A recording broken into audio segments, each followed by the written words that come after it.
I have always believed that a family should support each other. That's how my parents raised me, and that's what I tried to teach my son, Elliot. Looking back now, I realize I made a mistake somewhere. Maybe I spoiled him too much. Maybe I didn't hold him accountable enough. Or maybe it was just that after my husband Randall died, I was afraid of losing the only person I had ever loved. So I turned a blind eye to a lot of things. My name is Edith Winters. I am 67 years old, and for the last 5 of those years I have lived alone in my and Randall's home in Purcellville, a small town quiet enough to welcome old age, but not so small as to feel disconnected from the world. We bought this house almost 30 years ago when Elliot was 12. I remember him running through the rooms, picking out the biggest bedroom. How excited he was about the backyard with the tall oak tree, perfect for a treehouse. Randall was working as an insurance agent at the time. Not the most romantic profession, but it allowed us to live a decent life. I taught elementary school and loved my job. We weren't rich, but we were never destitute. And in time, we were even able to make a few good investments. Randall was careful with money, always thinking several steps ahead. "Edith," he used to say to me, "we must see to it that you are comfortable when I am gone." I always brushed these conversations aside. We were the same age, and it seemed ridiculous to me that he was worried about dying early. But he did. 5 years ago, a heart attack took him suddenly. He just didn't wake up one morning. To my surprise, I discovered that Randall had left me much more than I expected. Insurance, investments, savings. Turns out he wasn't just cautious, but truly farsighted. For the first few months after his death, I could barely find the energy to get up in the morning. Elliot and his wife, Tamsin, were there for me, helping with paperwork, funeral arrangements, household matters. I was eternally grateful to them then. My grandchildren, Pearl, who was 9 at the time, and Orion, who was 5, often stayed overnight. We baked cookies, watched old movies, and their presence helped me not feel the house so empty. But gradually, something began to change. The visits became less frequent. Elliot called more and more on business, when he needed money. At first, they were reasonable requests, to help pay for Pearl's private school, to buy Orion an orthopedic mattress when he started having back problems. I never said no. After all, why should I? A lonely old woman have all this money. "Mom, you know we'll pay it back," Elliot said, but we both knew that wasn't going to happen. Tamsin started dropping by my house just to drop off the kids when she and Elliot needed alone time. She was always in a hurry, always with a phone in her hand, always with a slight irritation in her voice, as if I were not her husband's mother but some distant relative with whom you had to keep in touch out of politeness. "Edith, the children mustn't have sweets after 6, she said from the doorway, and Pearl needs to repeat her multiplication tables. Just don't let them sit on their phones until the middle of the night like last time. I never let the kids sit on their phones until the middle of the night. It was her exaggeration, her way of making me feel guilty. But I kept quiet. Maybe that was my biggest mistake. One day, Elliot invited me to dinner. It was so sudden that I suspected a trick. We met at a small cafe in downtown Purcellville. He looked nervous, twirling the salt shaker in his hands, avoiding looking me in the eye. "Mom," he finally said, "Tamsin and I have an opportunity to buy a house in Hillcrest." Hillcrest was a new, upscale neighborhood in Purcellville. They built houses there for people who wanted to show they had money. "That's great," I said, even though I knew where he was going with this. "The problem is, we're a little short on the down payment." He finally looked up at me. "I thought maybe you could help." I remember looking at my son and seeing him as the boy I once bought ice cream for at the park, the boy I taught to ride his bike, the boy I would do anything for. And I said yes, not just to help with the down payment, but to pay for the house in full. Why? Maybe I hoped it would take us back to when we were truly a family. Maybe I just wanted to feel needed. "We'll just have to put it in your name," Elliot said. "Because of our credit history, the bank isn't giving us a very favorable rate. We'll reissue it later." I agreed to that too. Who cares who the property is registered to as long as it's for the family? I didn't realize how naive I was at the time. The house in Hillcrest cost almost all my savings, but I had no regrets. When I first saw it, big, modern, with panoramic windows and a garden where my grandchildren could play, I felt I was doing the right thing. Elliot and Tamsin were happy. They threw a housewarming party and even invited me over the first time in a long time they'd called me just for fun, not to babysit. It wouldn't have happened without you, Mom, Elliot said, hugging me. There were a lot of their friends at the housewarming party, people I didn't know. Tamsin proudly showed her guests the kitchen with marble countertops, the walk-in closet the size of my bedroom, the wine cellar.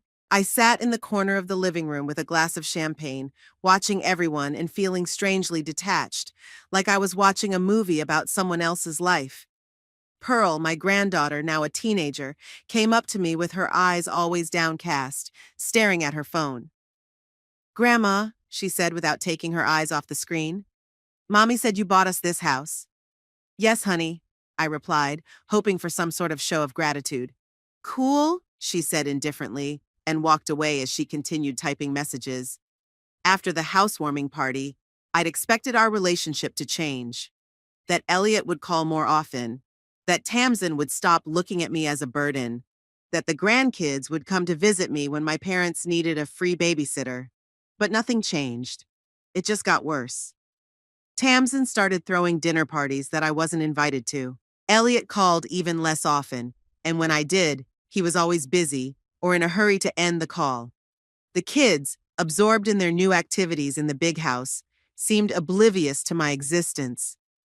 One day I decided to stop by unannounced. I just missed them and thought I'd bring a pie, blueberry pie, Orion's favorite. When I pulled up to their house, I saw several cars in the driveway. Lights were on in the windows, laughter could be heard. I rang the doorbell.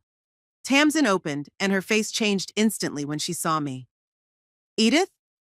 There was surprise in her voice and something akin to annoyance. "We weren't expecting you." "I was just passing through," I lied, handing her the pie. "I thought I'd stop by and see how you were doing." "We have company," she said, not inviting me in. "Elliot's co-workers from the office, business dinner." From behind her, I could see the table set, bottles of wine, people in casual clothes that didn't look like business associates. I saw my son, who noticed me and froze for a second, then pretended to be engaged in conversation. "I won't be long," I said, feeling a lump in my throat. "I just wanted to see my grandchildren." "They're at a friend's house," Tamsin answered quickly, taking the pie from me. "I'll tell them you stopped by." The door closed, and I was left standing on the doorstep of the house I'd bought for them, which legally still belonged to me. In that moment, I felt so old and unwanted in a way I had never felt before. I came home and sat in the dark for a long time, looking at the pictures of us all together. Back when Randall was still alive, back when Elliot had looked at me with love instead of carefully concealed impatience. When Tamsin was still trying to like me instead of showing me at every opportunity that I was superfluous in their lives. When the grandchildren weren't yet consumed with their gadgets and social media. What did I do wrong? I asked myself over and over again, and I couldn't find an answer. In the spring, Elliot called me, and I knew immediately from his voice that he needed something. "Mom," he began without preamble, "Tamsin and the kids and I are thinking of going to Europe this summer, for 2 weeks. France, Italy, maybe Switzerland." "That sounds wonderful," I said, wondering where he was going with that. "Yeah, we've been wanting to." He hesitated. "Listen, we need a little help with the budget. Flights are getting more expensive, and so are hotels." I felt a familiar fatigue. Of course they need money. Why else would I call my mother? "How much do you need, Elliot?" He gave me a sum that was not unaffordable, but it wasn't small. I didn't say anything, and I guess he took that as doubt. "Mom, you know kids need to broaden their horizons," he said in the way he used to talk to me when he was a kid and wanted a new toy. "Pearl will be choosing a college next year. She needs to see the world, and Orion could use it too." "I understand," I said slowly. "Have you thought about taking me with you? I'd love to see Europe too." There was a pause. I could almost hear Elliot frantically thinking of what to say. "Well, we were actually planning a family trip," I finally said. "Family trip," he finally said. "You know, just the 4 of us." "I'm family too," I said quietly. "Of course, Mom, of course." His voice became exaggeratedly cheerful. "It's just, well, you know, the kids want to get away, and with you." He hesitated again. I wouldn't be as much fun? I finished it for him. No, it's just, he sighed. Look, I'll talk to Tamsin, okay? Maybe we can work something out. We finished talking, and I knew he wouldn't think of anything, that he'd call in a few days and say he was sorry, but there was no way he could take me with him this time. And I'd give them money because I always did, because I wanted them to be happy, even if that happiness didn't include me. But I was wrong. Elliot didn't call. Instead, 3 days later, a text came.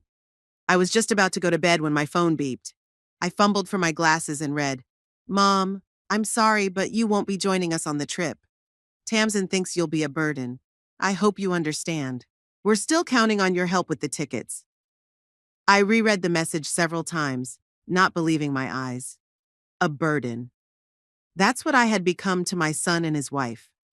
A man who is only needed to pay their bills, but who is embarrassing to show off in decent society, whose love is worth less than Tamsin's comfort.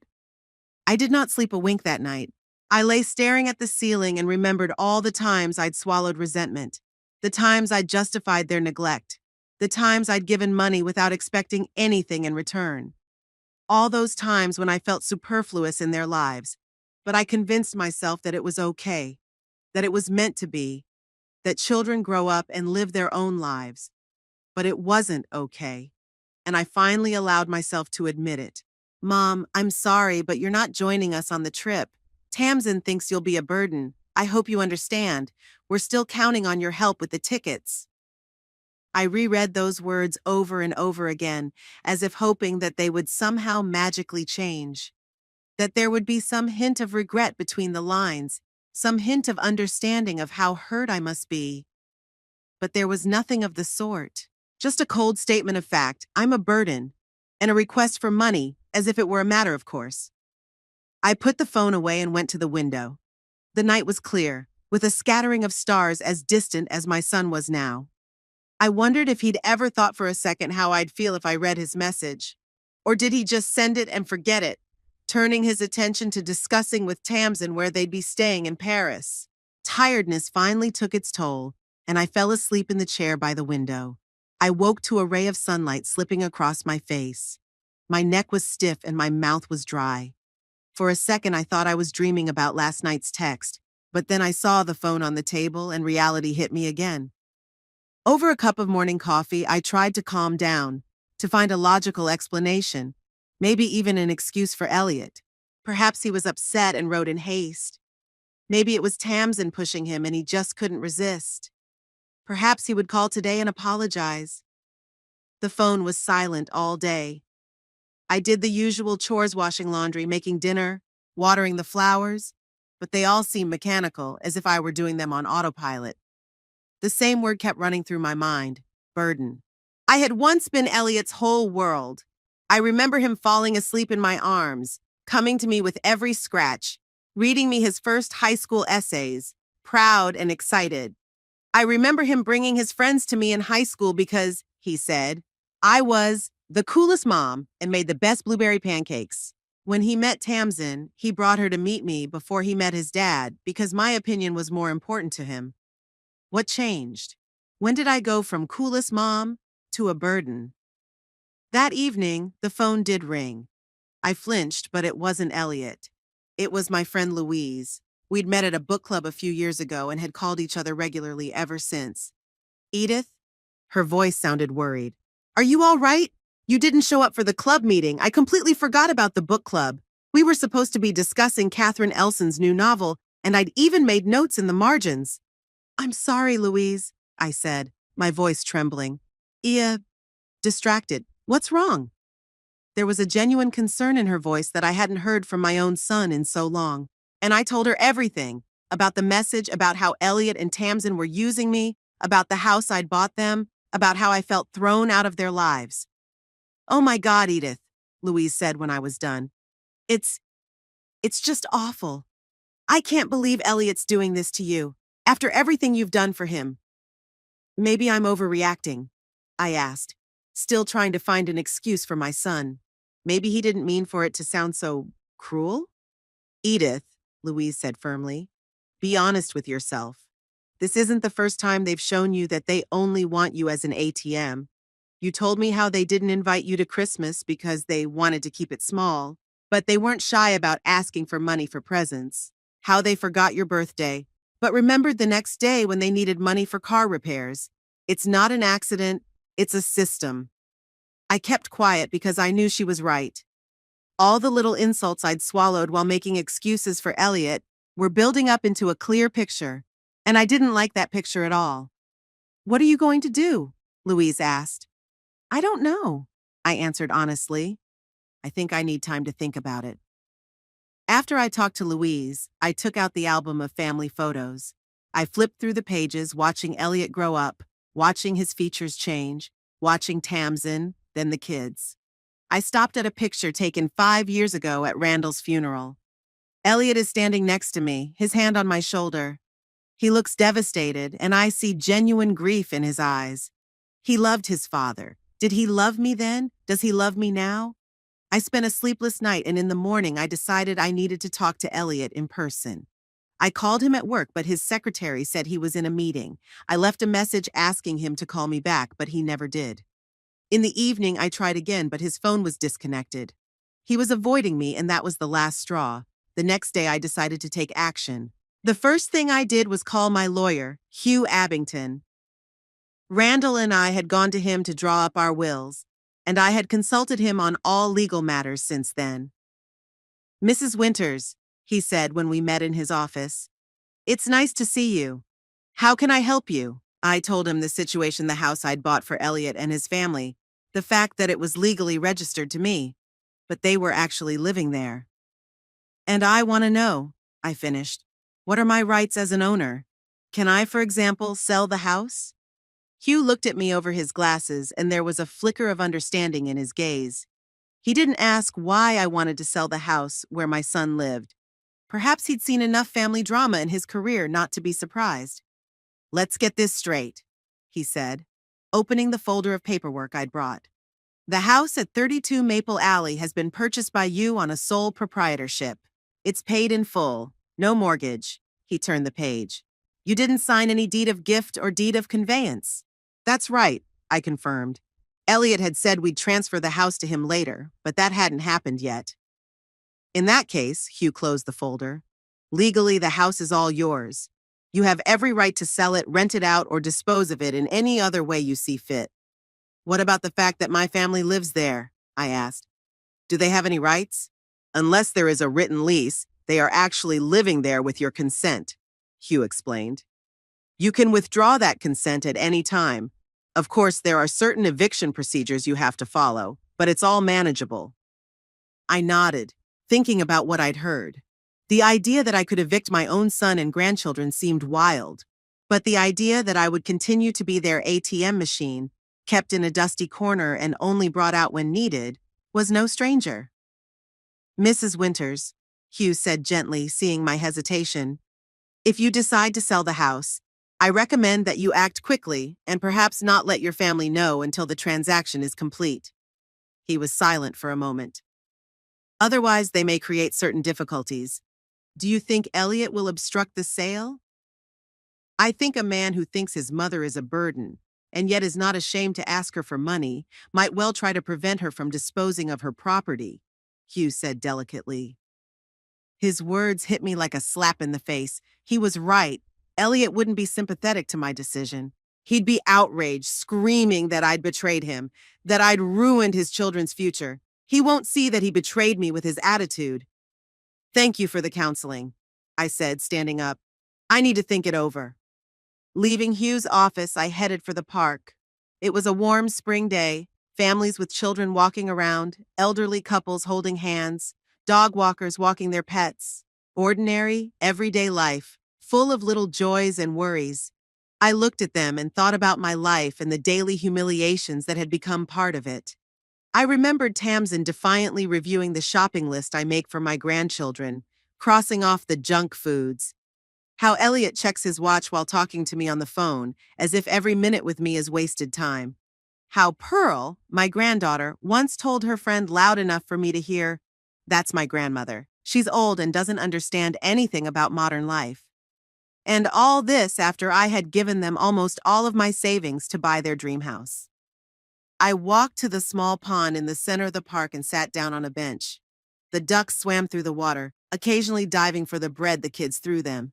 I looked at them and realized that I couldn't go on living like this. I can't go on being a person who is used and thrown away like a useless thing. I can't wake up every day feeling that my life has no value, that I am just a burden to those I love most in the world. In that moment, sitting on a bench by the pond, I made a decision. I will sell the house. I will get back the money that Elliot and Tamsin think is rightfully theirs. I will stop being an ATM machine for them. And maybe then, they'll finally see me as a human being instead of a source of funding for their ambitions. It was a scary decision.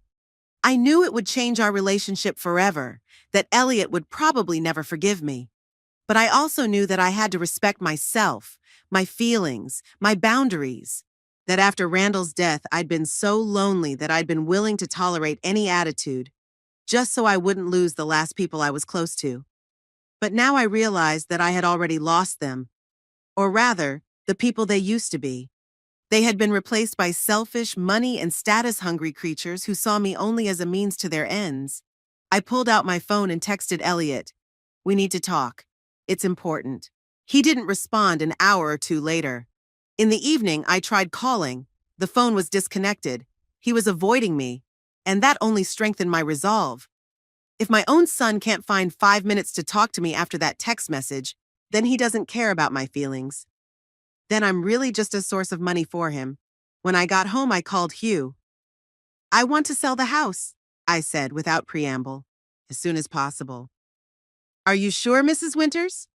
I could hear the doubt in his voice. "Absolutely," I answered, and there was no hesitation in my voice. "In that case," Hugh said after a pause, "I'll recommend an excellent realtor. And I'll accompany the transaction personally to avoid any complications." We agreed to meet the next day to discuss the details. As I hung up the phone, I felt strangely relieved, as if I'd lifted a heavy weight off my shoulders that I'd been carrying all these years. A burden of guilt that I wasn't good enough for my son, that I was a burden in his perfect life. Before I went to bed, I picked up my phone again and reread that unfortunate text message. "Tamsin thinks you'll be a burden. Not we think, but Tamsin thinks." Elliot didn't even have the courage to take responsibility for those words. He hid behind his wife's back like he always did when he had something unpleasant to say to me. I remembered Elliot telling me after Randall died, "Mom, you can always count on me. I'll never leave you." In that moment, I believed him. I was so grateful for that support, for having a man who promised to be there for me during the hardest time of my life. But he didn't keep his promise. He left me, emotionally, spiritually, in every sense except financially. He still reached out when I needed money, but turned away when I needed love and attention. That night I slept peacefully for the first time in a long time. My decision was made, my path was set. I would no longer try to buy the love of my son and his family. I will no longer endure humiliation and neglect. I would no longer be a burden. In the morning, I was awakened by a phone call. It was Hugh. "Mrs. Winters," he said, "I've spoken to the realtor. She's willing to meet us at 10 o'clock this afternoon if that's convenient for you." "That's fine," I replied. "I'll be in your office." The realtor, Beatrice Lockwood, was an energetic woman in her 40s, sharp-eyed and determined.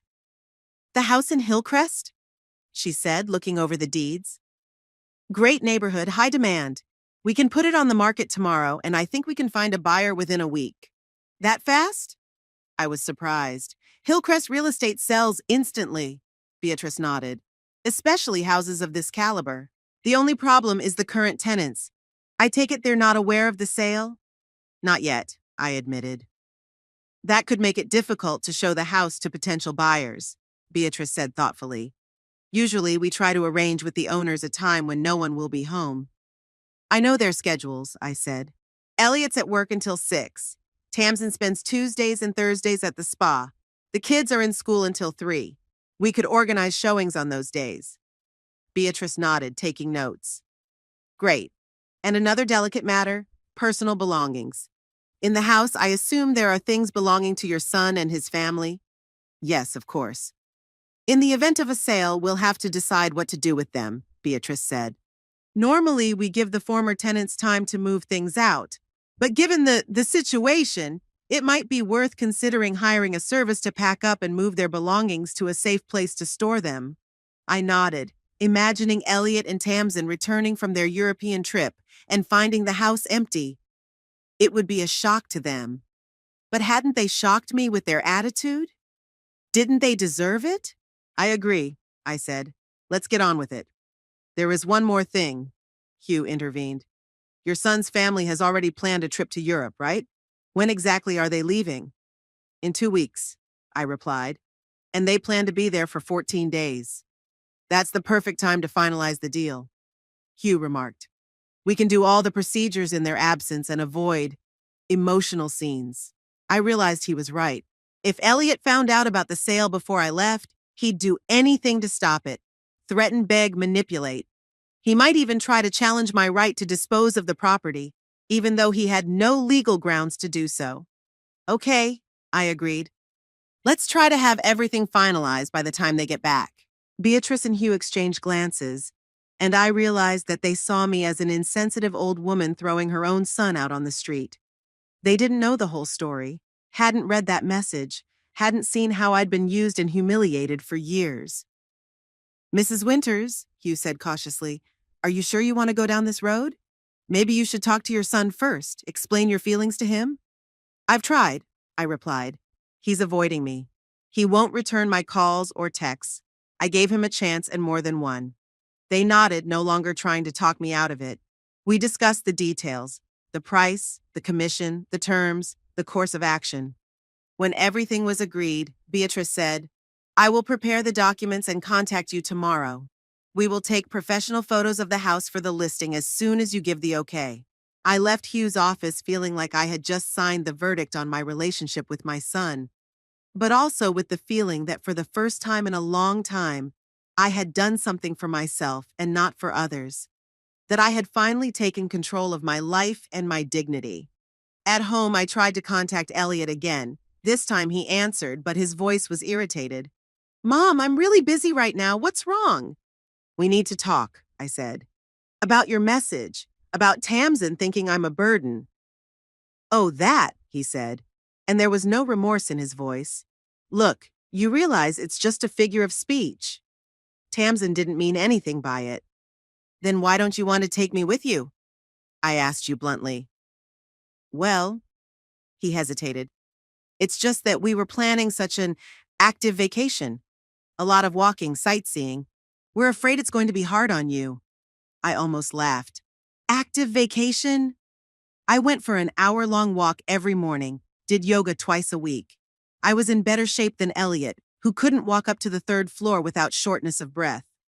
And that's why you're still asking me for money for this trip? And I asked. Well, yes, he said, a wary tone in his voice. Why, is there a problem? No, I lied. No problem at all. I just wanted to make sure I understood the situation. Good, Elliot said with relief. Look, I gotta run. I'll call you later, okay? He hung up without waiting for my answer, like always. I put the phone down and felt the last of my doubts evaporate. My son didn't see anything wrong with calling me a burden while asking me for money. He didn't feel the slightest sense of guilt. For him, it was okay. But for me, it wasn't anymore. I woke up the next morning with a sense of determination I hadn't felt in a very long time. There was something liberating about finally stopping letting others decide how I felt and how to live my life. I was no longer going to be just a convenient ATM for Elliot and Tamsin. The first thing I did was call the bank and cancel the automatic transfer I had set up for the monthly payment for the gardener and au pair at Elliot's house. They had insisted on these necessary expenses shortly after moving in, arguing that, in a decent neighborhood, that's the way it's done. I agreed, as I almost always did. The bank manager sounded surprised. Mrs. Winters, are you sure? These payments have been set up for over 6 months. Absolutely sure, I replied firmly. One more thing. I want to revoke the power of attorney I gave my son to manage my accounts. After Randall died, I'd given Elliot power of attorney. Just in case, he'd said. It seemed reasonable at the time. Now I realized it was just another form of control. All right, Mrs. Winters, the manager said carefully. We'll send you a form to fill out. It will have to be signed in front of a notary. I'll come by today, I replied. There was something else I wanted to discuss. I hung up and sent a message to Beatrice Lockwood, the realtor I had met yesterday. I confirmed that I was ready to start the process of selling the house immediately. Then I made a list of all the financial commitments I had made to Elliot and his family, from private school fees for the grandchildren to their car insurance. The list was impressive. I hadn't realized how deep they'd gotten their hands into my wallet. Beatrice responded almost instantly. Great! I can come over for pictures today at 2 if no one is home. I'll have all the paperwork ready by tomorrow. I knew that on Tuesdays, Tamsin spent all day at the spa and the kids were at school. Elliot, of course, was at work. Perfect timing. Yeah, no one will be in at 2. I have my keys, I replied. I felt a mixture of emotions, determination mixed with anxiety, satisfaction with a tinge of bitterness. Part of me still couldn't believe that I was really doing this, that I was selling the house my son and his family lived in without giving them a heads up. But the other part, the part that had been humiliated and used, knew it was the only way. At the bank, I was greeted with the respect always accorded to customers with solid accounts. The financial advisor, Mrs. Pratt, escorted me to a private office. What can I do for you, Mrs. Winters? I plan to receive a substantial amount of money from the sale of real estate, I said bluntly. And I'd like to discuss investment options. Mrs. Pratt's eyes sparkled with interest. Of course. We have several attractive investment products. What level of risk are you interested in?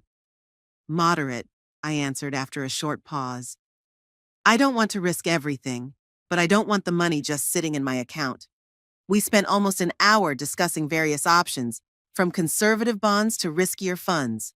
In the end, I decided to split the future funds from the sale of the house, some to put into safe, long-term investments, and some to keep in more flexible accounts for travel and other expenses I've dreamed of for so long. One more thing, I said when we were done with the investment plan. I want to change my will. After Randall died, I had rewritten my will, leaving everything to Elliot. It had seemed natural at the time. Who else should I leave property to but my only son? But now I could see it was a hasty decision. You'll need a notary or a lawyer to draw up a new will, Mrs. Pratt said. We can recommend several specialists. Thank you, but I already have a lawyer. I walked out of the bank feeling like I had taken the first step toward my new life. A life where I would respect myself and my needs, not sacrifice everything for people who only saw me as a wallet. At home, I took care of another important thing. I started planning a trip. It was a dream that Randall and I had always put off for later. We wanted to see Italy, drive through the small towns of Tuscany, visit the museums of Florence, and taste authentic Italian food in family-run trattorias. But first, Elliot had to be educated. Then there were grandchildren. Then Randall's health began to fail. There was always a reason to put the dream on hold. Now I decided there was nothing left to put off. I opened my laptop and started looking for information on Italy tours for older travelers. I found several options that seemed interesting to me. Small groups, experienced guides, comfortable hotels. I didn't want to go completely alone, but noisy bus tours didn't appeal to me either. At 2 o'clock, I met Beatrice at Elliot's house. She had arrived with a photographer, and they got to work while I waited in the car. I didn't want to go inside. It would bring back too many memories. An hour later, Beatrice came back, showing me the pictures on her camera. The house looked great. Spacious rooms flooded with light, perfectly matched furniture, which I had also paid for, a well-kept garden. Excellent, said Beatrice. With pictures like these, and in this neighborhood, the house will go very quickly. I've already gotten pre-approval from several potential buyers who are looking for just such a property. How quickly can we close the deal? I asked, thinking about Elliot's trip to Europe, which would start in 10 days. With a willing buyer, and if all the documents were in order, a week, Beatrice said confidently. Especially if the buyer is willing to pay cash, no mortgage. I nodded. Time was short, but it was enough if we acted quickly. Let's get started, I said. I want this deal closed before... I hesitated, not wanting to go into the details of my family problems. Before your son gets back from Europe, Beatrice finished for me. She was experienced enough to understand the situation. Don't worry, we'll get everything done in time. The next day, Beatrice called with the news. We already have 3 potential buyers who want to view the house. 2 viewings today and 1 tomorrow. I agreed and again provided information on the family's schedule to arrange viewings when no one would be home. I decided not to attend myself. I didn't want to risk accidentally bumping into Tamsin or the kids if they returned early. In the evening, Beatrice called again. Mrs. Winters, we have an offer. A married couple, he's a surgeon, she's a university professor. They really like the house. They are willing to pay full price. And most importantly, they can pay the full amount all at once, no credit. It was exactly what I was hoping for. A quick transaction with reliable buyers. When can we sign the papers? I asked. I think we'll be ready by the end of the week, Beatrice replied. We just need to have the house appraised and inspected, but that's a formality. I thanked her and hung up. Then I sat in silence for a long time, thinking about what was happening. I was selling the house my son and his family lived in. I was throwing them out on the street. It sounded horrible. But hadn't they thrown me out of their lives? Didn't they make it clear that I was just a burden to them? The phone rang, snapping me out of my thoughts. It was Elliot. Mom, he began without greeting, I got a call from the bank. What's going on? Why did you cancel the payments? His voice sounded irritated, demanding. No concern about whether I was okay, whether I was in financial trouble. Only resentment that the usual cash flow had suddenly dried up. I've decided to reevaluate my spending, I said calmly. What? He sounded disbelieving. What expenses? You know we're counting on that money. And you asked me if I was counting on going to Europe with you? I parried. Or at least that you won't call me a burden? There was a pause. I could almost hear Elliot frantically thinking of what to say. Mom, he said at last, his voice softening. I told you it was a figure of speech. Tamsin didn't mean to offend you. Did you? Did you mean to offend me when you forwarded her words? When you didn't even try to soften them? Look, let's not make a big deal out of this, he said with a hint of irritation. It was just a misunderstanding. But this is no time for hard feelings. We need that money. The gardeners already called to say the payment didn't go through. You know what, Elliot? I said, feeling a wave of anger rising in me. I'm tired. Tired of being nothing but a source of money for you. Tired of you only thinking of me when you need something. Tired of being a burden who doesn't take family trips but has to pay for them. Mom, what are you talking about? He sounded panicked. We love you. Of course you're not just a source of money for us. Do you?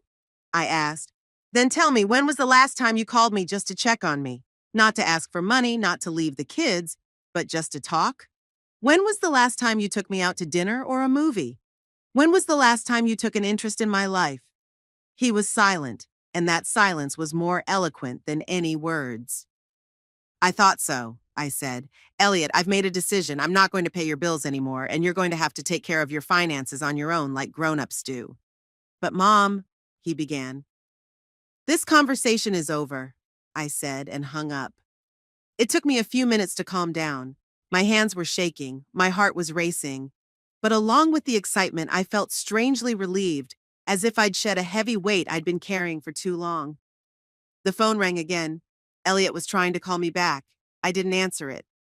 A minute later, a message came through. Mom, we need to talk. It's important. I muted the sound and put the phone away. Enough. I'd been living other people's needs, other people's wants for too long. It was time to start living my own life. The next few days passed in feverish activity. Beatrice organized a few more viewings, and soon we had 3 offers from potential buyers. I chose the first couple. Their offer wasn't the highest, but they were willing to close the deal quickly and didn't require any additional conditions. Elliot kept calling and texting. The messages were demanding at first, then pleading, then aggressive again. I ignored them all. Tamsin called once, the first time she'd ever dialed my number herself since we'd known each other. I didn't answer her either. A week later, Beatrice called with the happy news. Mrs. Winters, everything is ready for signing.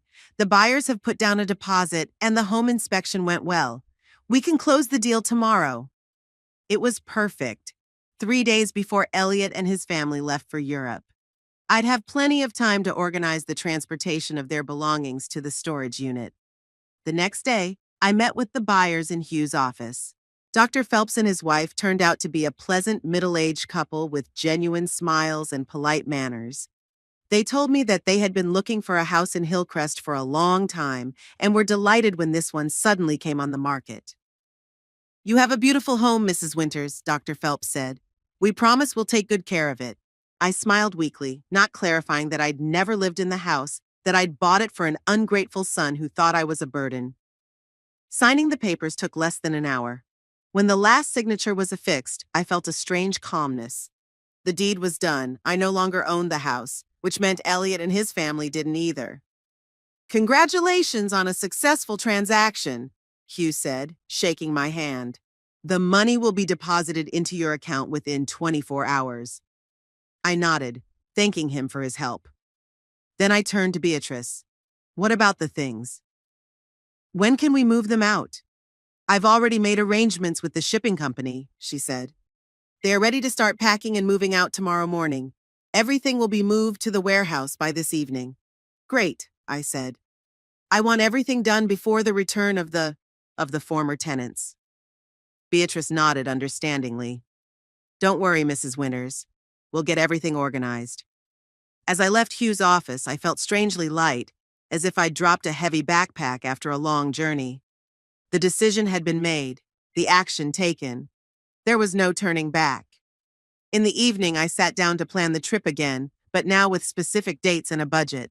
I chose a tour of Tuscany starting in a month, enough time to prepare, but not so long that I could change my mind.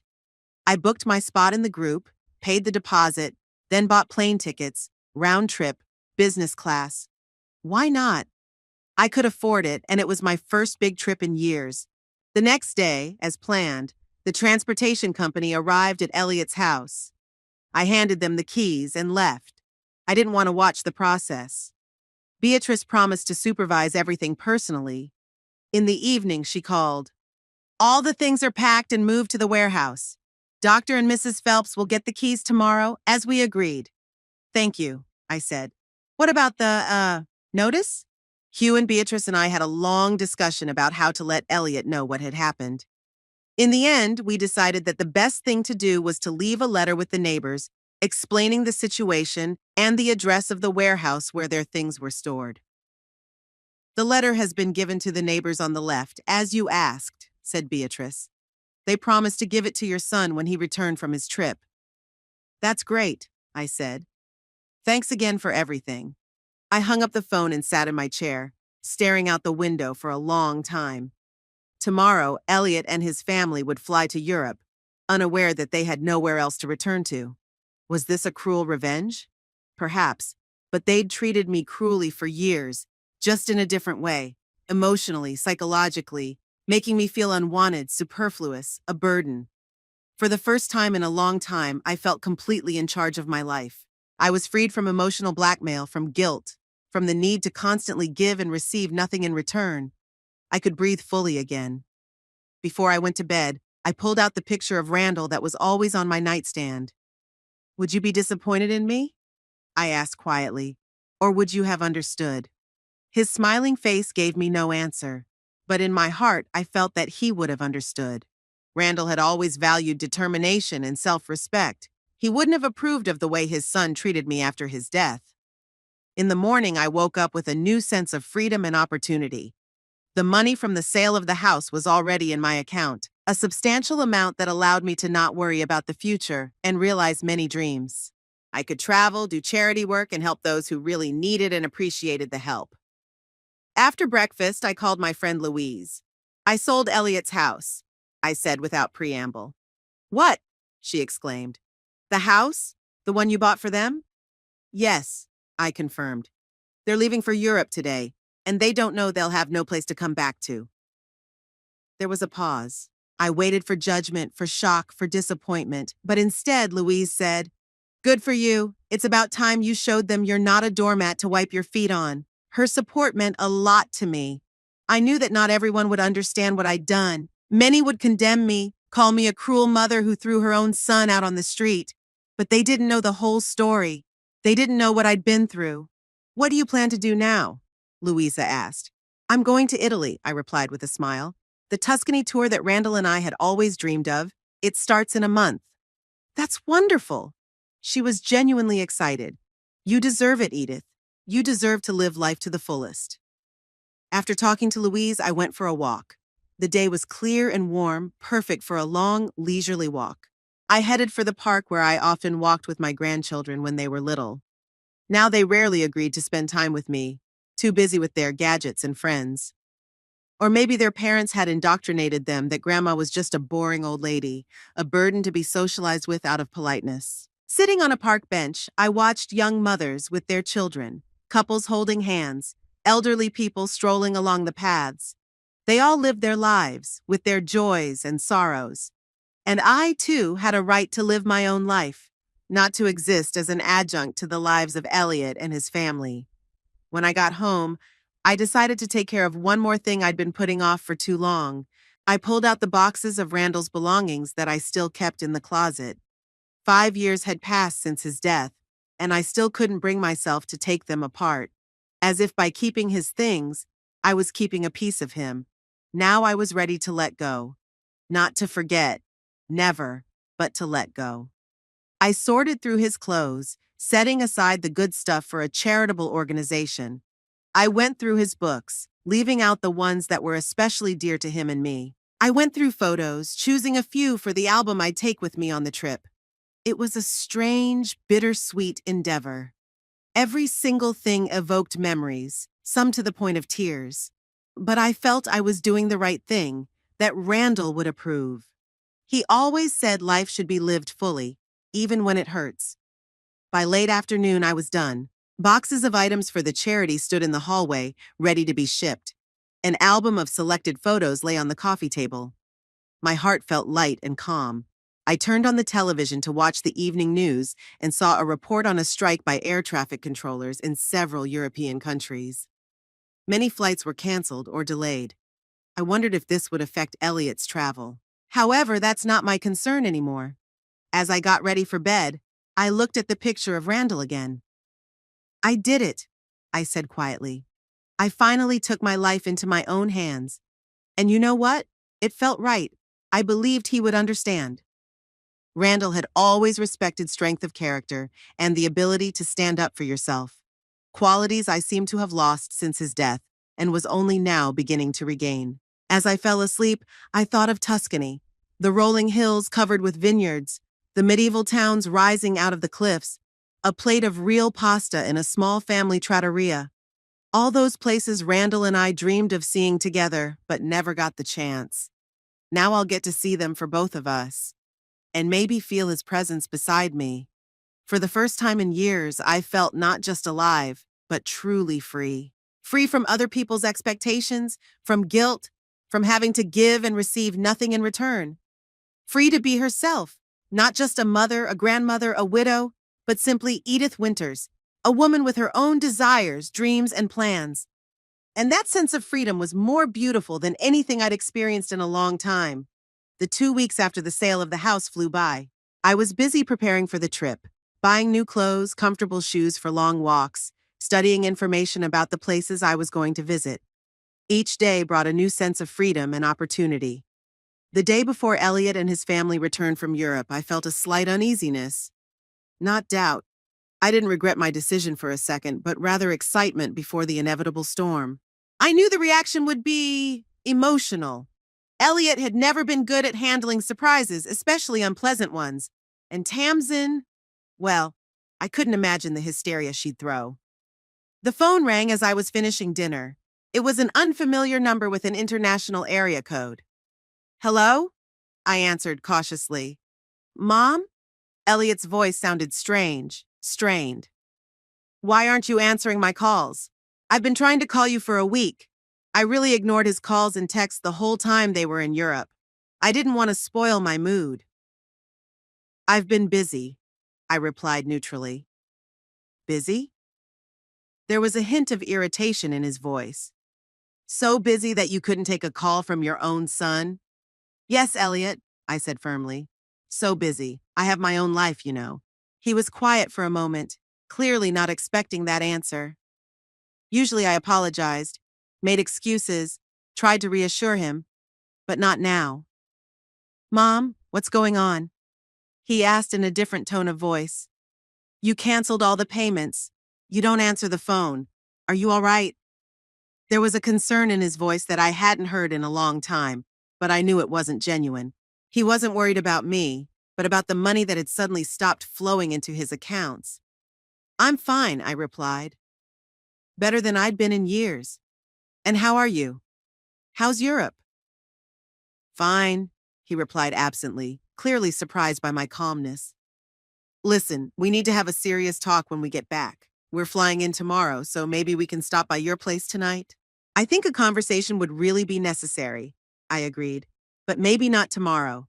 You'll have a lot of things to do when you get back. What kind of things? He asked in bewilderment. The usual jet lag, baggage claim. See you, Elliot, I said, not answering his question. Have a good trip. I hung up before he could ask any more questions. My heart was pounding, but I felt oddly calm. I had done what I had to do. Now I just had to wait for the consequences. I spent the next day at home waiting for the inevitable call. It rang around 6 p.m., exactly when I estimated Elliot and his family should have gotten from the airport to their former home. What, you did? His voice was low with barely contained rage. Hello, Elliot, I replied calmly. I assume you're back by now. Mom, he almost growled. What the hell is going on? Why are there some people living in our house? Where's all our stuff? Your things are safe in storage, I said. The address is on the letter I left at the neighbor's house. And the new owners, Dr. Phelps and his wife, live in the house. A very nice couple. There was a deafening silence. I could almost see Elliot trying to make sense of what I'd heard, the expressions of disbelief, shock, and anger alternating on his face. You sold our house? He finally squeezed out. I sold my house, I corrected him. The one that was deeded to me and paid for entirely with my money. But we lived there, he shouted. It was our house. How could you? Very simply, I replied, remaining calm. I went to a realtor, found buyers, signed the papers, just a real estate transaction. You, he gasped with indignation. You had no right. Actually, I did, I argued. Legally, I owned the house. We never signed a deed of gift or deed of sale in your name. Remember? You insisted that it be in my name, for convenience with the bank. It was temporary. His voice broke into a shout. We were going to reissue it later. But we didn't, I said. And now it's too late. A woman's voice came through the phone, shrill, hysterical. Tamsin was demanding the phone. A second later, she was screaming in my ear. You old witch! How could you do this to your own son? To your own grandchildren? Where are we supposed to live now? Good evening, Tamsin, I said, not giving in to the provocation. I'm sure with your income you can find a suitable place to live. Maybe not in Hillcrest, but comfortable enough. Our income?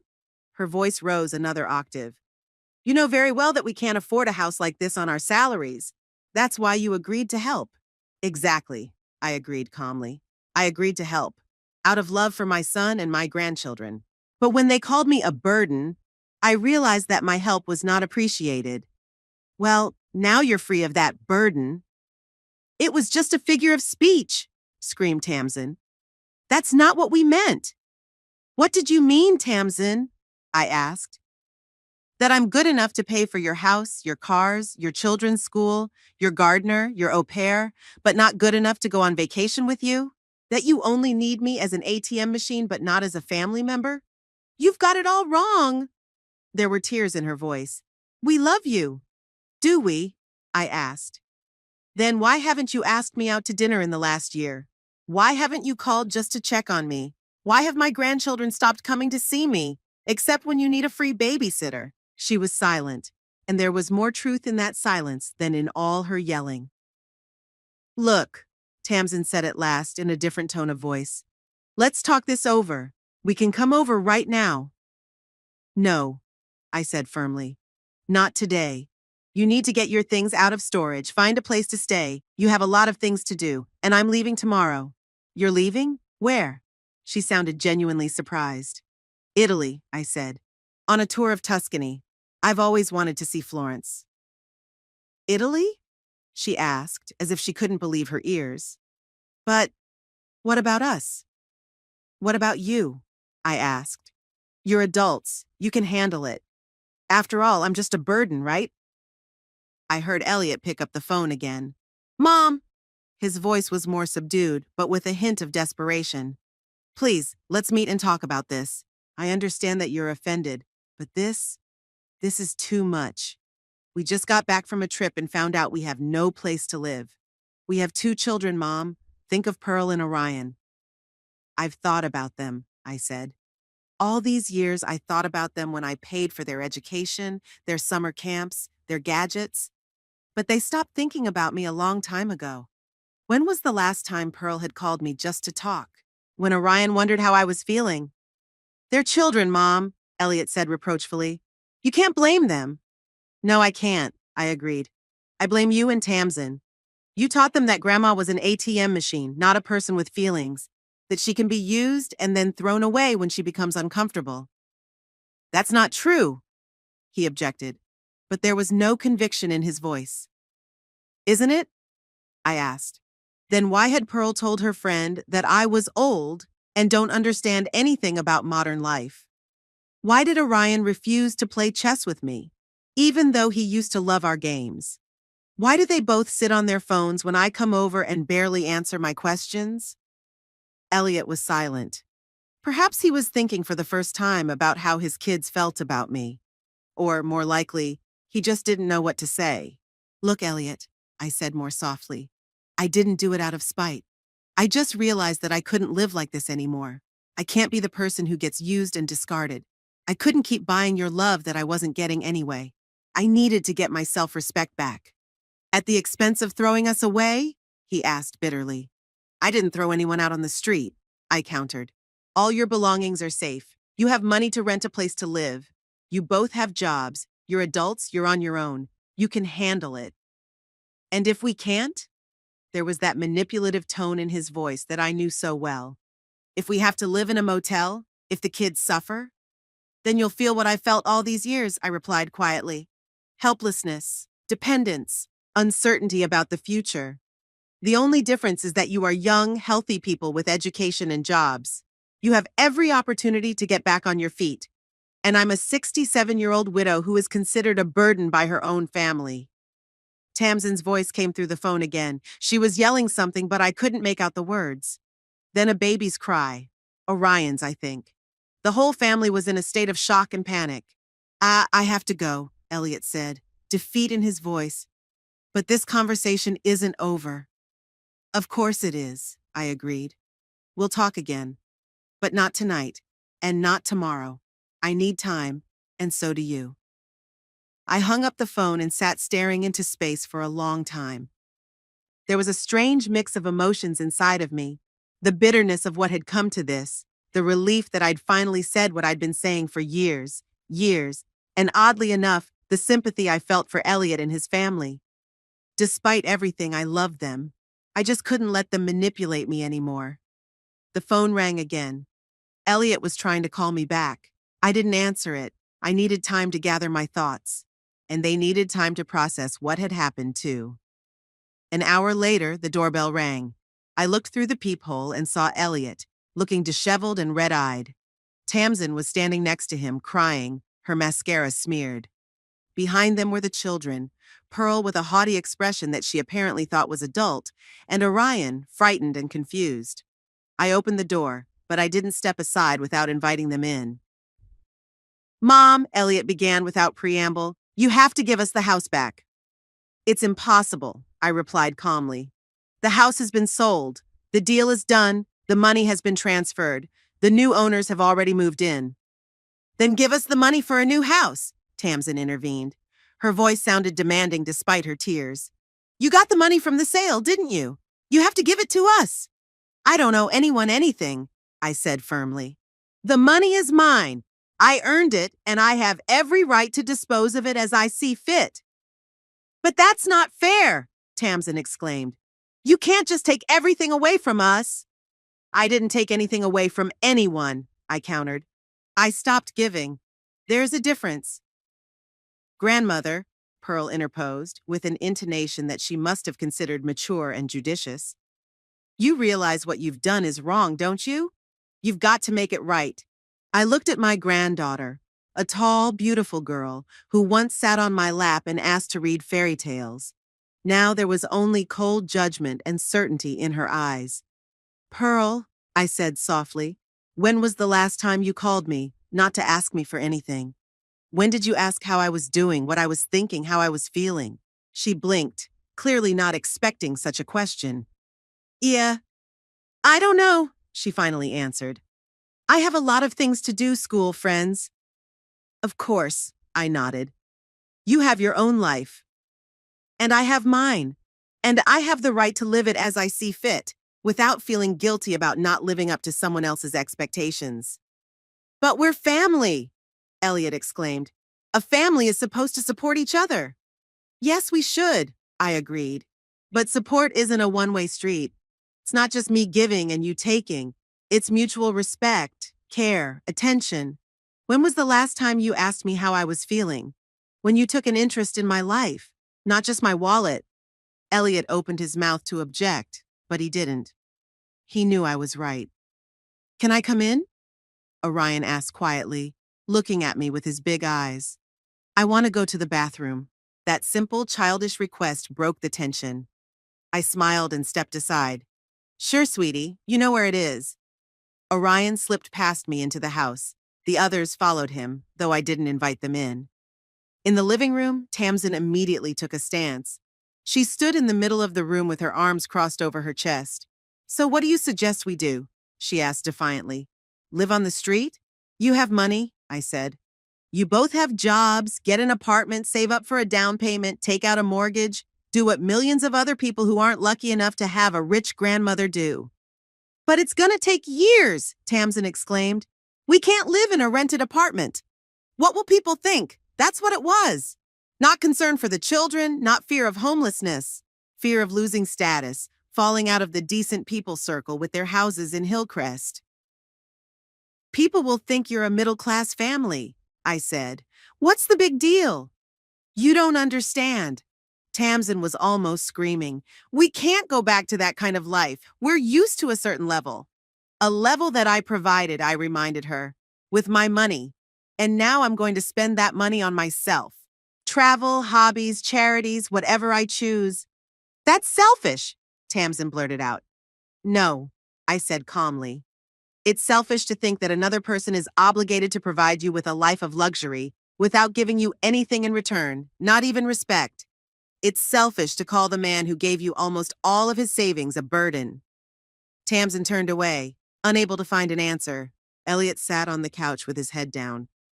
Pearl stood by the window, defiantly tucked away on her phone. Orion came back from the bathroom and sat quietly next to me. Grandma? He asked suddenly. Were we really that bad? His question caught me off guard. I looked into his worried eyes and felt a prick of conscience. It wasn't the children's fault for the way their parents raised them. No, honey, I said softly, putting my arm around his shoulders. You weren't bad. It's just, we'd all forgotten what it meant to be a family, that it wasn't just money and gifts, but attention, care, respect. Can I come and visit you? He asked quietly. Even if we don't live in that house anymore? Of course you can, I answered, tears welling up in my eyes. I'll always be glad to see you. And Pearl too, I added, glancing at my granddaughter, who pretended not to listen. So, Elliot said, raising his head, what do we do now? Tonight?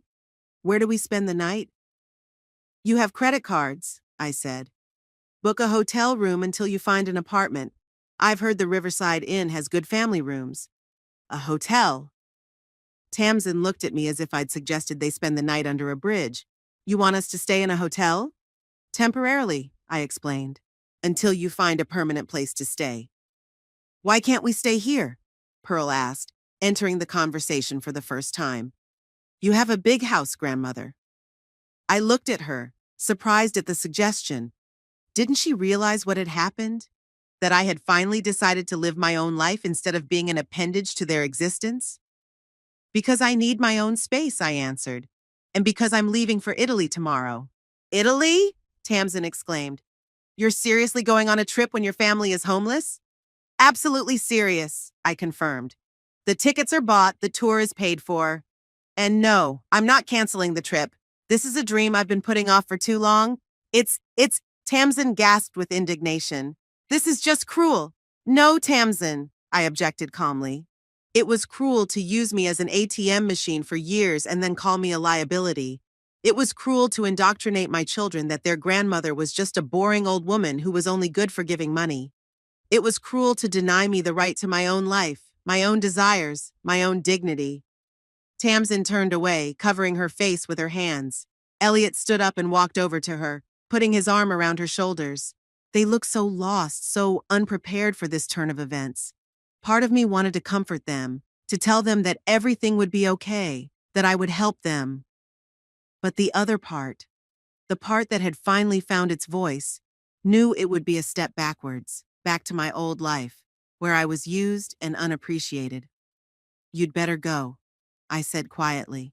It's getting late, and you need to find a place to sleep. Mom! Elliot turned to me, tears in his eyes. Please don't do this. Don't turn your back on us. We'll fix this. We'll treat you better. We'll be more attentive. Just help us now.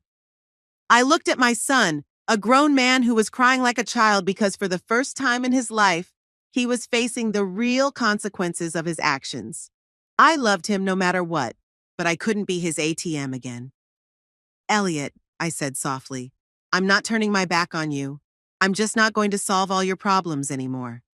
You're adults, you can handle it. And if you really want to fix our relationship, then do it for love, not money. Because family isn't about financial transactions. It's about caring, it's about respect, it's about consideration. Let's go, Tamsin said, straightening up abruptly. We're not welcome here. I'll call the hotel. She headed for the door, pulling Pearl with her. Elliot stood there, unmoving, still looking at me with a pleading look in his eyes. You're going to regret this, he said quietly. When you're all alone. Maybe, I answered. But it's better to be alone than with people who don't respect you. Orion gave me one last hug, whispering, I'll miss you, Grandma. Then they were gone. Tamsin in front, stone-faced, followed by Pearl, staring down at her phone, then Elliot, hunched over as if under the weight of a sudden responsibility, and last of all Orion, turning around in the doorway to wave at me. I closed the door and leaned my back against it. My heart was pounding, a lump in my throat. But along with the pain, I felt strangely relieved. I'd said everything I wanted to say. I'd finally stood up for myself. And even though it hurt, even though it shattered the illusion of family well-being, it was the truth. And the truth, even bitter, is better than the sweetest lie. I took a deep breath in and out, calming my heartbeat. Tomorrow is a new day.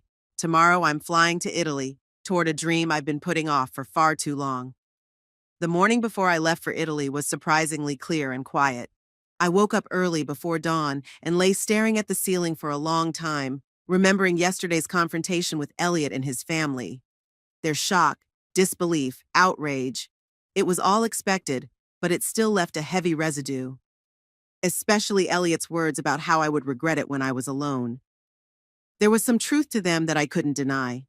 Loneliness frightened me, and it was the fear of loneliness that had made me endure years of neglect. But now I realized that being alone and being lonely were different things.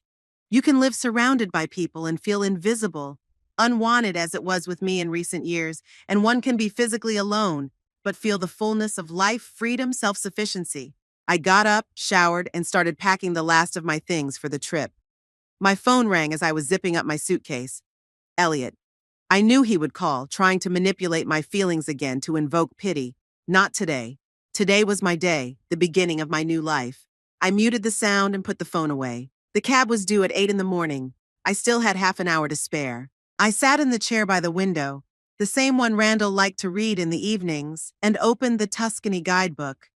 I flipped through the pages, looking at the pictures of small towns perched on the hills, the vineyards stretching over the horizon, the medieval streets I would soon be walking through.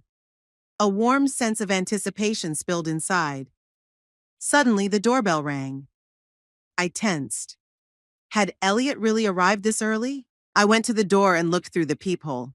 To my surprise, standing on the doorstep was Orion, my youngest grandson, alone, without his parents or sister. I opened the door. Orion? What are you doing here so early? Where are your parents? They're at the hotel, he answered, shifting from foot to foot. Ia, I got up early and took the bus here. I wanted to see you before I left. I was touched. Of the whole family, only the 10-year-old boy had the sincerity and courage to come to say goodbye. Come in, I said, letting him in. I don't have much time, but a cab will be here soon. Orion came in and looked around as if he were seeing my house for the first time, though he'd been here many times before. But perhaps he was looking through different eyes now. The eyes of a child who had suddenly realized that adults were not omnipotent or omniscient, that they could make mistakes, suffer, make difficult decisions. Grandmother, he said, pulling a small package out of his pocket, I wanted to give you this. It's for traveling. I unfolded the paper and saw a small keychain in the shape of a compass. It's so you won't get lost, Orion said seriously. So you could always find your way home. I felt a lump come up in my throat.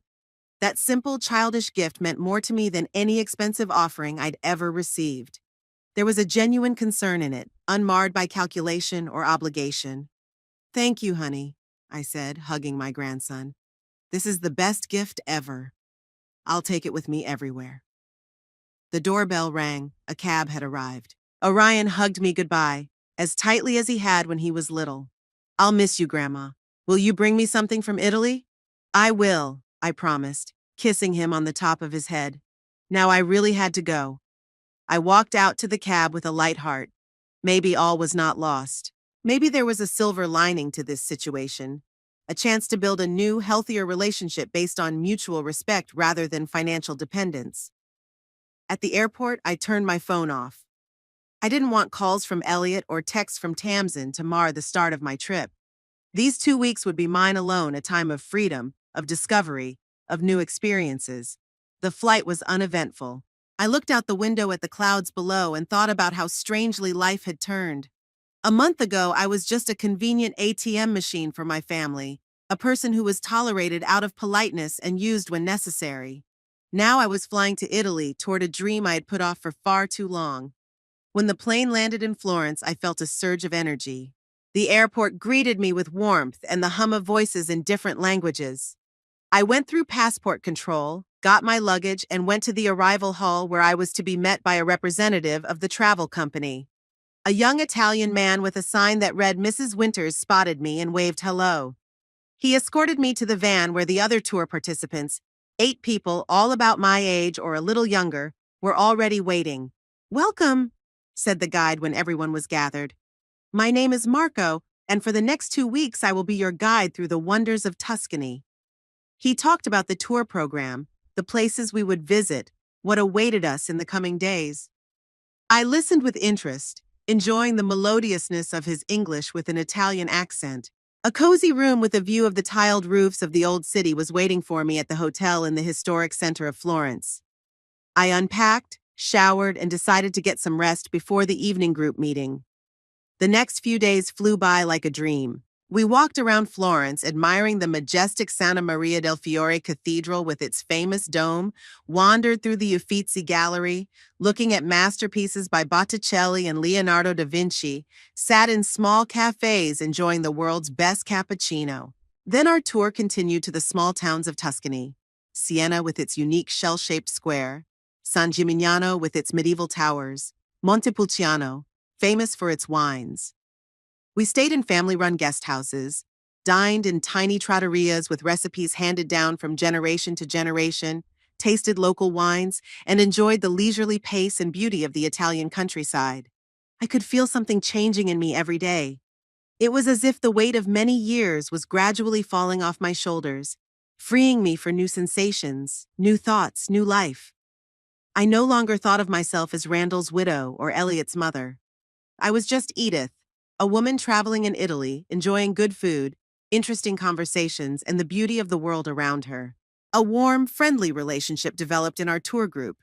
We ate breakfast together, discussing plans for the day, ate lunch together in small restaurants, and enjoyed evening walks through ancient streets together.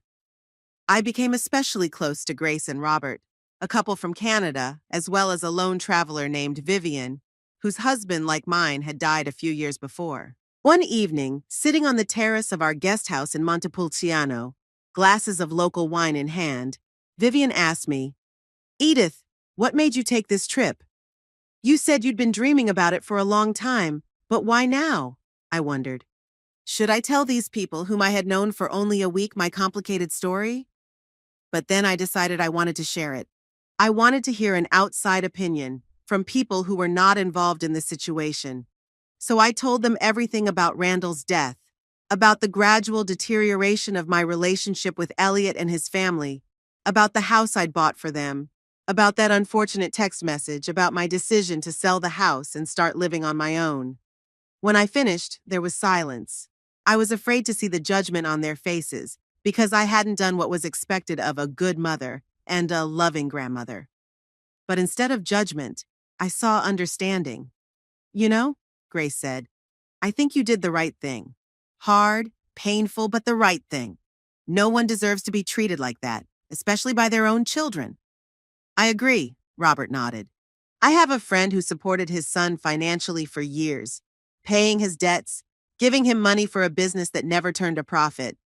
Eventually, the son just got used to it, thought his father's money was his by right.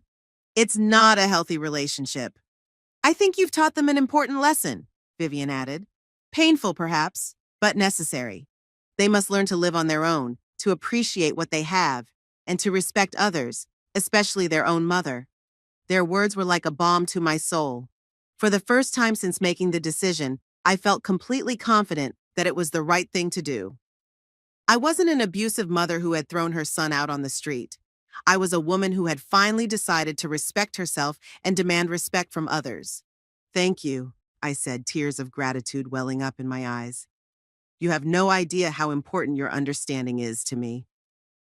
The journey continued, and with each passing day, I felt more and more renewed, as if reborn. I enjoyed every moment. Morning coffee on the terrace overlooking the vineyards, walks along the ancient streets, evening conversations with new friends. I took dozens of photos, bought small souvenirs for myself and Orion, tried new dishes I had never known existed before. When it was time to return home, I felt mixed emotions. On the one hand, I didn't want this journey to end. On the other hand, I was ready to go back and start a new chapter of my life with a different attitude towards myself and the world. At the Florence airport before boarding the plane, I turned on my phone. Dozens of missed calls and messages from Elliot and Tamsin again. But now among them were a few from Pearl, my oldest granddaughter, who had never written to me before. I opened the first one. "Grandma, when are you coming back? We live in a terrible apartment. Mommy cries all the time. Daddy said you have to help us." The second was more blunt. "It's not fair. All my friends live in normal houses and we live in this hole. I can't invite anyone to visit. Why did you do this to us?" And finally, the third sent yesterday. "I'm sorry about the previous messages. Dad told me why you sold the house. I didn't realize we treated you so badly. I miss you." That last message touched me. Perhaps there really was a chance for change in this situation, for building a new, healthier relationship. When the plane landed at the Purcellville airport, I felt strangely calm. I was returning to the same town, the same house, but I was a different person, stronger, more confident, more free. I took a cab and drove home. As I drove past the Hillcrest neighborhood where Elliot and his family used to live, I felt no regret, no guilt, just a quiet confidence that my decision was right. At home, everything was just as I'd left it. I unpacked my suitcase, showered, and, despite being tired from the flight, decided to call Elliot. "Better to face the storm than wait for it to find you." He answered after the first ring, as if he were sitting there with the phone in his hand. "Mom, are you back?" "Yes, Elliot," I answered calmly. "I'm home. Can we come over?" His voice was a mixture of impatience and caution. "We need to talk." "Not today," I said. "I was tired from the road. Let's do it tomorrow, 2 o'clock. "Okay." he agreed quickly, as if he was afraid I'd change my mind. Tomorrow at 2. I hung up the phone and stared out the window at Purcellville for a long time. Tomorrow would be the beginning of a new phase of my life, a life in which I would no longer sacrifice myself for those who didn't appreciate me. A life in which I will respect myself and demand respect from others. A life in which I will do the things I dreamed of doing, without procrastinating, without sacrificing my desires for the sake of others. In the morning, I woke up rested and full of energy. I ate breakfast, cleaned the house, even baked cookies not for Elliot, but for Orion, who I knew loved them. Then I sat down and wrote a clear, specific list of what I would and would not do in my relationship with my son's family. I will not give them money for whims. I will not tolerate neglect. I won't pay their bills or buy them houses. But I will be happy to see my grandchildren if they want to come visit me. I will socialize with Elliot if he treats me with respect. I will help in case of real need, illness, accident, a really difficult situation. At exactly 2 o'clock, the doorbell rang. I opened it and saw the whole family, Elliot, Tamsin, Pearl, and Orion. They looked different, not as dapper as they used to be. Their clothes were plainer, their faces gaunt, their eyes wary. Orion was the only one who rushed over to hug me. "Grandma, I missed you so much. Did you bring me anything from Italy?" "Of course, darling," I smiled, hugging him back. "Come on in, everyone." They entered the house and sat in the living room. Tamsin was aloof, stone-faced. Pearl was clearly uncomfortable, avoiding my gaze. Elliot looked tense but tried to smile. "How was the trip, Mom?" he asked when everyone was seated. "You look rested." "It was wonderful," I replied. "Italy is beautiful. I'm even thinking about going back in the fall, maybe to Rome and Venice." "Mom," Elliot cut to the chase, "we need your help. You know we're living in a rented apartment, barely making ends meet." "I know that you live like most people do," I said calmly, "within your means. But that's not what we're used to." Tamsin couldn't take it anymore. "The children are used to different things." "Habits can be changed," I said, "especially bad ones." "Mom," Elliot tried to take a conciliatory tone, "we know we've hurt you. I was wrong. I shouldn't have called you a burden. I shouldn't have treated you so consumerist. I'm sorry." I looked at my son carefully. Was his remorse genuine, or was it just a new tactic to get what he wanted? "I forgive you, Elliot," I said after a pause. "But forgiveness doesn't mean things will go back to the way they were. Things have changed. I've changed." "What do you mean?" he asked warily. "I won't be your ATM anymore," I answered bluntly. "I won't buy you houses, pay your bills, finance your lifestyle. You're adults, you have jobs, you can take care of yourselves." "But," Elliot began. "But I'll be happy to see my grandchildren," I continued, not letting him interrupt me. "I'd be happy to communicate with you, as long as it was based on mutual respect, not financial dependence. And I'll help in case of real need, illness, accident, emergency." Elliot and Tamsin exchanged glances. I could almost see their minds working, trying to find a new approach, a new way to manipulate. "Mom," Elliot finally said, "we just want to be a family, like we used to be." "No, Elliot," I said firmly. "It won't be like it used to be. I used to be an ATM machine to you, not a person. You used to use me, disrespect me, think of me as a burden. I won't let that happen again." Tamsin stood up, clearly ready to leave. "Come on, Elliot. It's clear she's not going to help us." "Grandmother," Pearl said suddenly, looking me in the eye for the first time in the whole conversation. "I really didn't know we treated you so badly. I'm sorry." I was touched by her words. Perhaps there was more sincerity in her than in her parents. "I forgive you, Pearl," I said softly. "And I'd be glad if you wanted to come and visit me. We could spend time together like we used to when you were little." She nodded, and in her eyes I saw a glimmer of the child I had once known and loved. "I want to stay with grandmother," Orion said suddenly, clinging tighter to me. "Can I stay?" Tamsin and Elliot looked at each other, clearly unhappy at this turn of events.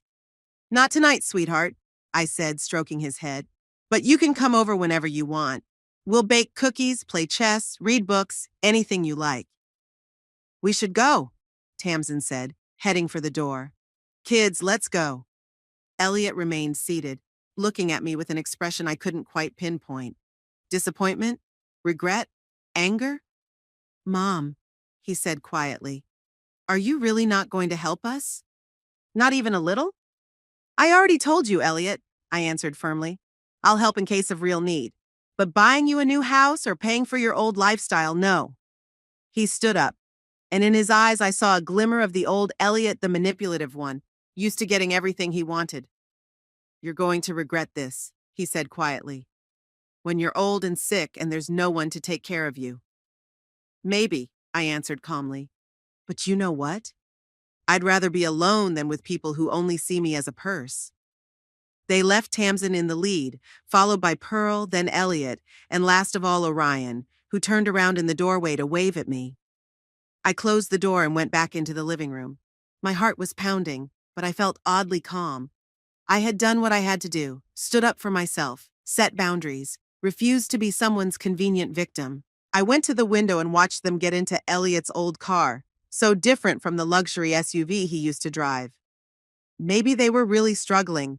Perhaps they were really struggling to survive in a world where there was no longer an endless stream of money from a generous mother and grandmother. But it was their struggle, their life, their choice. I had mine.